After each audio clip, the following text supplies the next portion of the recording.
میں بات کر رہا تھا کہ صورت کو نہ دیکھا جائے، سیرت کو دیکھا جائے۔ آج کل صورتیں بنائی جا رہی ہیں لیکن سیرتیں نہیں بنائی جا رہی۔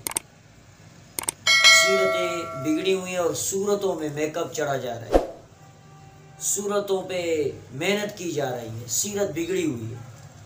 باپ کے ساتھ کیسے بولا جاتا ہے کسی کو پتہ نہیں، باپ کے ساتھ عجیب انداز میں بات ہو رہی ہے، بھائی کے ساتھ عجیب انداز میں بات ہو رہی ہے، ماں کے ساتھ عجیب انداز میں بات ہو رہی ہے، اور صورت کو بنایا جا رہا ہے۔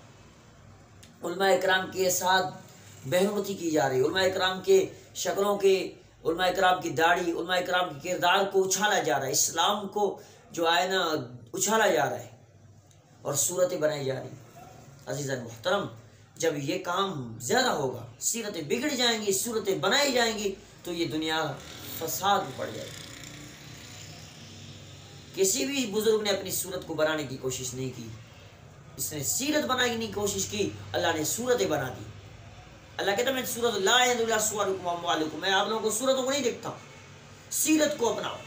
رسول خدا صلی اللہ علیہ وسلم نے خود فرمایا میں اپنی سیرت کو دنیا میں بنانے آیا ہوں، میں آپ لوگوں کے سیرتوں کو بنانے کے لیے وَإِنَّمَا بُعِثْتُ لِأُتَمِّمَ مَكَارِمَ الْأَخْلَاقِ، میں آپ لوگوں کے اخلاق یعنی کہ سیرتوں کو اچھا بنانے کے لیے آیا ہوں دنیا میں۔ کہ آپ اپنی سیرتوں کو اپناؤ، اچھا بناؤ، اور ہمیں چاہیے کہ ہم نبی علیہ السلام کی سیرت کو اپنائیں اور ان پہ عمل کرنے کی کوشش کی۔